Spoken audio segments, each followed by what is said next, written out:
সবথেকে সেরা স্বাদের লোভনীয় শুটকি মাছ রান্না করতে চাইলে অবশ্যই এইভাবে তৈরি করে খেয়ে দেখতে পারেন। আশা করি আপনাদের সবার খুব ভালো লাগবে। রান্নাটা করার জন্য কড়াইয়ে 1 গ্লাস পরিমাণ জল দিয়ে হাফ চামচ নুন দিয়ে দিলাম।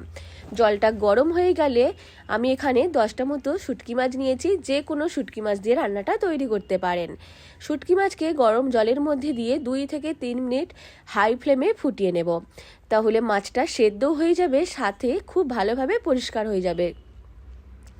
ফুটিয়ে নেওয়ার পর কয়েকবার ঠান্ডা জল দিয়ে ধুয়ে নেব। অন্যদিকে কড়াইয়ে 1 চামচ তেল দিয়ে কিছুটা পেঁয়াজকলি নিয়েছি। পেঁয়াজকলিকে তেলে হালকা করে ভেজে তুলে নিলাম।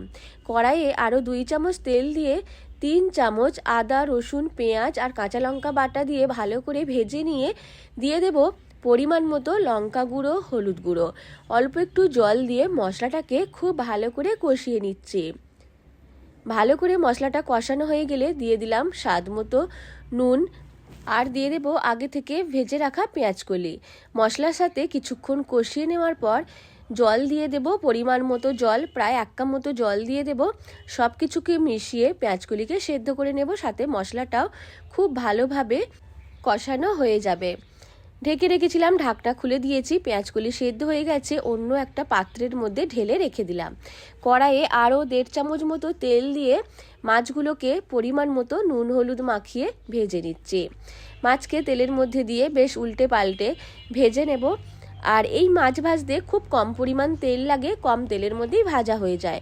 মাছগুলো ভাজা হয়ে গেলে আগে থেকে পেঁয়াজকলি সেদ্ধ করে রেখেছিলাম মশলার সাথে, সেটা মাছের মধ্যে দিয়ে আর দিয়ে দিলাম অল্প একটু জল। কিছুক্ষণ ফুটিয়ে নেব। ঢেকেও দিতে পারেন 1 মিনিটের জন্য। কিছুক্ষণ ফুটিয়ে নিলেই তৈরি হয়ে যাবে পেঁয়াজকলি দিয়ে শুটকি মাছের একটি অসাধারণ রান্না। গ্রেভিটা আপনারা আপনাদের পছন্দ মতো রাখবেন, আর ঝালটাও অবশ্যই নিজেদের স্বাদ মতো দেবেন। খুব দারুণ একটা কালার এসেছে আর খেতেও দারুণ হয়েছিল। সবথেকে লোভনীয় স্বাদের শুটকি মাছ রান্না করতে চাইলে অবশ্যই এইভাবে রান্নাটা করে দেখবেন। পেঁয়াজকলি দিয়ে শুটকি মাছের ঝাল। রান্নাটা ভালো লাগলে লাইক, শেয়ার এবং কমেন্ট করতে ভুলবেন না। আর আমি এখানে ওপর থেকে দিয়ে দিলাম অল্প একটু গরম মশলার গুঁড়ো। আর আমার চ্যানেলটিকেও সাবস্ক্রাইব করতে ভুলবেন না।